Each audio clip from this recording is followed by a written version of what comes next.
Magandang araw mga kaibigan. Bigyan natin ng reaction opinion itong post ni Dare to Ask. Sabi niya dito, tungkol ito sa testimony ni Ramil Madriaga sa Kamara ngayon. Sabi niya, ang date ng cheque na ipinakita ni Ramil Madriaga ay April 18, 2023, a land bank manager's check amounting to 84.2 million.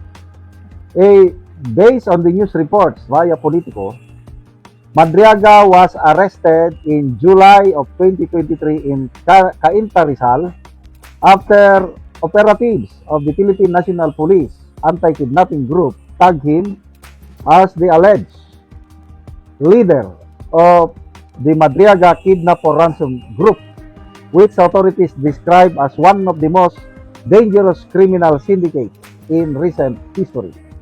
He was among the PNP top 5 most wanted person at the time.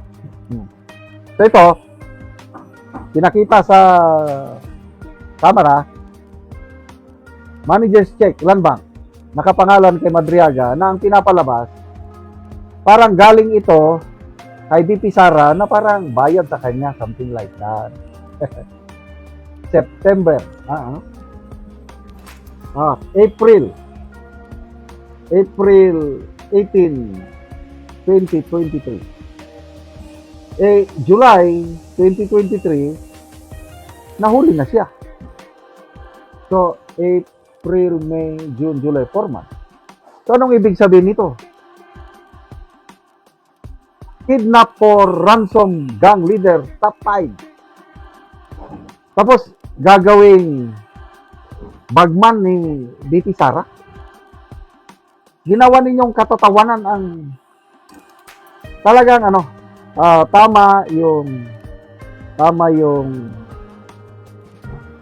sinabi ni Attorney Paulo Panelo na hayaan natin na gamitin nilang star witness nila si Madriaga dahil mag-self-destruct.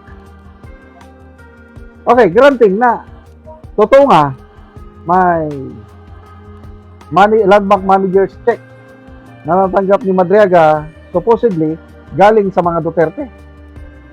Kung sa korte yan, dapat pag i-cross-examine ka ng isang magaling lawyer, example, Porton, Narbasa, Laila Sison, mga bigatin yan sa larangan ng trial litigation. I-cross-examine ka ay I'm sure nakapanood ako ng trial sa kaibigan ko. Sinasabi nitong witness na ganito, i-cross-examine, nakatunganga yung witness. Pagsagot niya, wala na.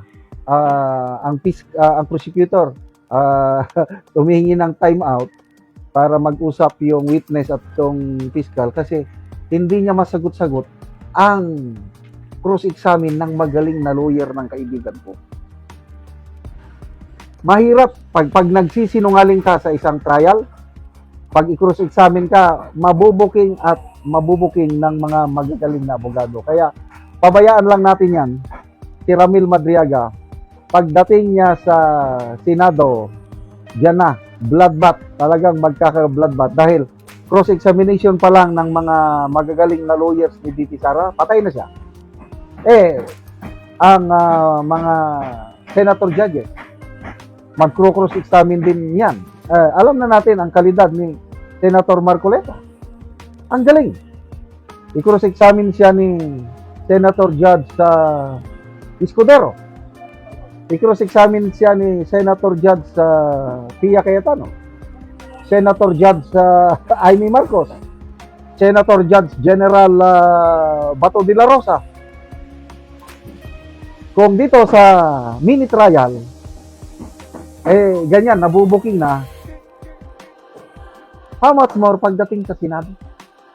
Ang daming butas nitong testimony ni Madriaga, I tell you.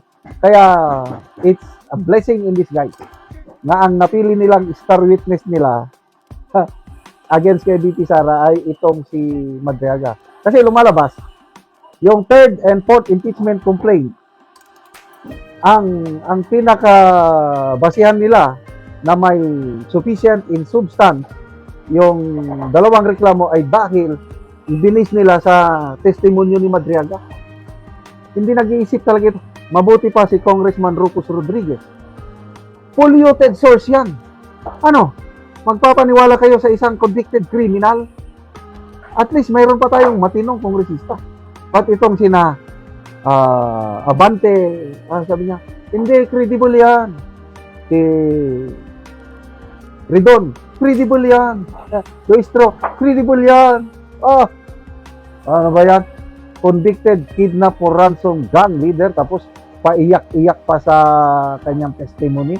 Naalala lang niya yung mga usapan nila ni VP Sara, umiiyak na. Wow naman. Pangtamas talaga. Sige, tuloy lang ang drama. So dito sa kamera, drama yan. Drama. Pagdating sa trial, sana matuloy ang trial. Yun na yung bloodbath. I tell you, ang sarap pong manood ng isang impeachment trial ng Vice President. Kasi ang napanood ko kay Erap eh. Yung kay Corona, I don't know, wala akong masyadong matandaanan sa trial ni Corona. Ang matandaanan ko kay Erap, napaka-exciting. So, sana bukas makalawa doon na sa trial sa Senado mapanood natin at mapapahiya sila ng dahil kay Madriaga na yan.